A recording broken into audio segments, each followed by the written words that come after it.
Hi friends, అంతా ఎలా ఉన్నారు? ప్లీజ్ లైక్ చేసి సబ్స్క్రైబ్ చేసి సపోర్ట్ చేయండి. స్టోరీ చూసి వెళ్ళిపోకుండా సబ్స్క్రైబ్ బటన్, హై బటన్ కూడా నొక్కేయండి. రవీంద్ర వర్మ నెమ్మదిగా లేచాడు. అతని గంభీరమైన స్వరం హాల్ అంతా మారుమోగింది. దేవ్ కుటుంబ గౌరవాన్ని బయట వాళ్ళు కాదు, మన వాళ్ళే అవమానించారు. ఒక అమాయకురాలు జీవితంతో ఆటలాడదామని చూశారు.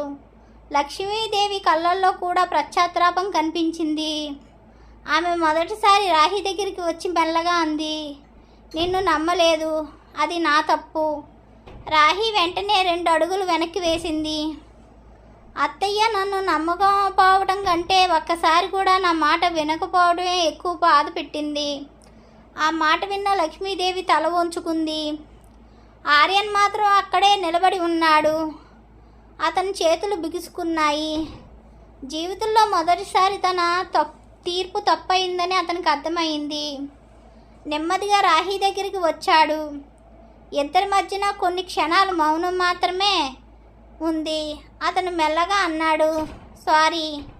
ఆ మాట విన్న రాహి ఆశ్చర్యంగా అతని వైపు చూసింది. నేను నిన్ను నమ్మలేదు. ఆర్యన్ గొంతు మొదటిసారి కాస్త భారంగా వినిపించింది. సాక్ష్యాలను నమ్మాను, కానీ మనిషిని అర్థం చేసుకోలేకపోయాను.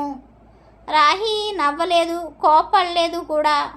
కొన్ని గాయాలకు సారీ సరిపోదు అని మాత్రం చెప్పింది. ఆ రాత్రి రాహి తన చిన్న బ్యాగ్ సర్దుకుని కిటికీ పక్కన చివరిసారి నిలబడి దేవ్ మంక్షన్ని చూసింది. ఈ ఇల్లు నన్ను ఎప్పటికీ అంగీకరించలేదు, ఇంకా నేను ఇక్కడ ఉండకూడదు అని మనసులో గట్టిగా నిర్ణయించుకుంది. బ్యాగ్ తీసుకుని నెమ్మదిగా మెట్లు దిగింది. హాల్లో రవీంద్ర వర్మ ఆమెను ఆపాడు. ఎక్కడికి వెళ్తావమ్మా? రాహి కన్నీళ్ళు ఆపుకుంటూ అంది. గౌరవం లేని చోట నేను ఉండలేను సార్. అదే సమయంలో ఆర్యన్ తండ్రి విక్రమ్ దేవ్ విదేశం నుంచి వీడియో కాల్ కనెక్ట్ అయ్యింది. ఆర్యన్, మన సింగపూర్ బిజినెస్ డీల్ ప్రమాదంలో ఉంది. నేను ఇక్కడి నుంచి రాలేను, నువ్వు వెంటనే వెళ్ళు. ఆర్యన్ ఏదో చెప్పబోతుండగా విక్రమ్ కొనసాగించాడు, రవీంద్ర గారు, ఈ ప్రాజెక్టుకు ఆకాష్ కూడా వస్తున్నాడు. వాళ్ళ కంపెనీ కూడా మన పార్ట్నర్స్. ఇద్దరూ కలిసి డీల్ పూర్తి చెయ్యాలి అన్నాడు. హాల్లో మళ్ళీ నిశ్శబ్దం అలుముకుంది. రాహి చేతిలో బ్యాగ్ ఉంది. వెళ్ళిపోవాలని నిర్ణయం తీసుకుంది. కానీ రవీంద్ర వర్మ ఆమె దగ్గరకు వచ్చి ప్రశాంతంగా అన్నాడు, రాహి, ఇంట్లో చేసిన తప్పు నీవి కావు, శిక్ష అనుభవించేది మాత్రం నువ్వే. ఇప్పుడు నువ్వు వెళ్ళిపోతే గెలిచేది నిజం కాదు, కుట్ర. రాహి తల వంచుకుంది. ఆర్యన్ కూడా మొదటిసారి ఆమెను ఆపడానికి ఒక అడుగు ముందుకు వేశాడు.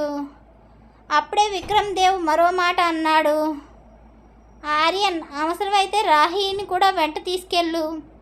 ఈ ప్రయాణం కేవలం బిజినెస్ కోసం కాదు, మీ జీవితం ఒక మలుపు కావచ్చు. హాల్లో ఉన్న అందరూ ఒకరినొకరు చూసుకున్నారు. రాహి మాత్రం తన చేతిలో బ్యాగును ఇంకా గట్టిగా పట్టుకుంది. సాయంత్రం 5 గంటలు దేవ్ మ్యాన్షన్ హాల్లో అందరూ కూర్చున్నారు. రాహి మాత్రం నిశ్శబ్దంగా నిలబడి ఉంది. ఆర్యన్ తన చేతిలో ఉన్న ఫైల్ మూసి ఆమె వైపు చూడకుండా చల్లగానే అన్నాడు, రాహి, పైకి వెళ్ళి నీ బట్టలు సర్దుకో, ఈరోజు సాయంత్రం మనం ఫ్లైట్. ఆ మాట విన్న రాహి ఒక్కసారిగా షాక్ అయింది. నేనా అని మెల్లగా అడిగింది. ఆర్యన్ కనుబొమ్మ కూడా ఎత్తలేదు. ఒక్కసారి చెప్పిన మాటే మళ్ళీ చెప్పే అలవాటు నాకు లేదు అని తిరిగి తన పని ల్యాప్టాప్ వైపు చూశాడు. రాహి అయోమయంగా లక్ష్మీదేవి వైపు చూసింది. లక్ష్మీదేవి కూడా నెమ్మదిగా తల ఊపింది. వెళ్ళమ్మా, ఇది నీకు పరీక్ష కాదు, జీవితంలో ఒక కొత్త అధ్యాయనం.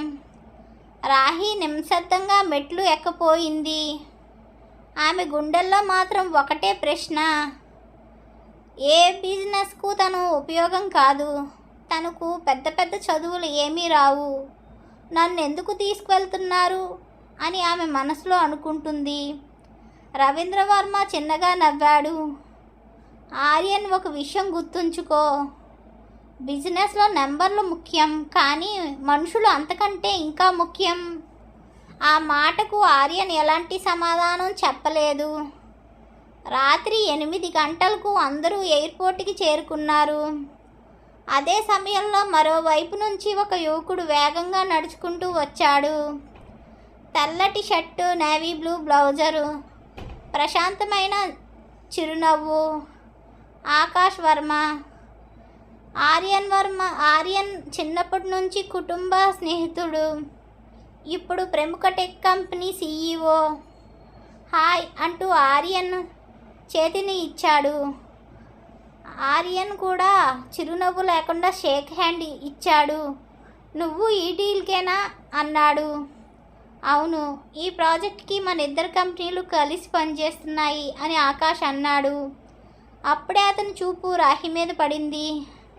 హలో, ఎలా ఉన్నారు? నన్ను గుర్తుపట్టారా అని మర్యాదగా పలకరించాడు. రాహి చిన్నగా నవ్వింది. అది చూసిన ఆర్యన్ మొహం మరింత గంభీరంగా మారింది. బోర్డింగ్ గేట్ దగ్గర మరో ఇద్దరు వాళ్ళ కోసం ఎదురు చూస్తున్నారు.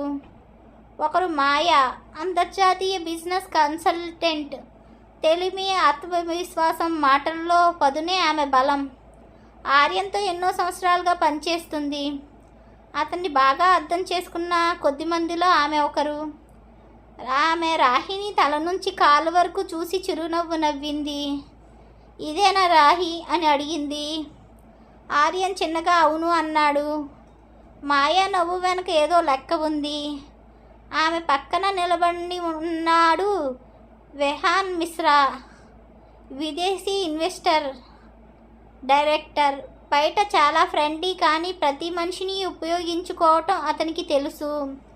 ఆర్యన్ చేతిని పట్టుకుని ఈసారి డీల్ మిస్ అయితే చాలామంది నష్టపోతారు అని హెచ్చరించాడు.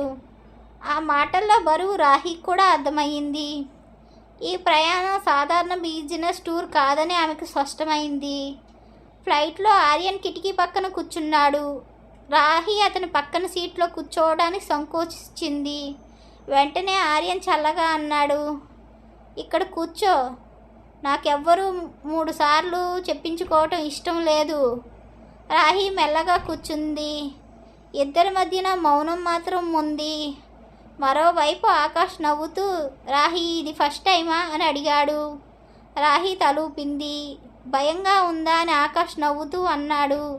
టెన్షన్ పడవద్దు, మొదటి ప్రయాణం ఎప్పుడూ గుర్తుండిపోతుంది అన్నాడు.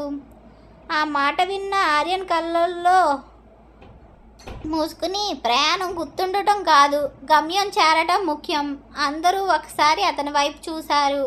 ఫ్లైట్ టేక్ ఓవర్ అయింది. రాహి కిటికీ బయట మేఘాలను చూస్తుంది. కింద కనిపిస్తున్న నగరం చిన్నగా మాయమైంది. ఈ ప్రయాణం తర్వాత తన జీవితం కూడా ఎలా మారిపోతుందో అన్న ప్రశ్న ఆమెలో ఉంది. అదే సమయంలో మాయా తన మొబైల్లో ఎవరికో మెసేజ్ పంపింది. వాళ్ళు బయలుదేరారు, ప్లాన్ మొదలుపెట్టండి. ఆ మెసేజ్ ఎవరికి వెళ్ళిందో, ఎందుకు వెళ్ళిందో ఎవరికీ తెలీదు. కానీ ఆ ప్రమాదం ఇప్పటికే వారికంటే ముందే ఎవరో వారి కోసం ఎదురు చూస్తున్నారు. నెక్స్ట్ ఎపిసోడ్ కోసం ప్లీజ్ డూ సబ్స్క్రైబ్.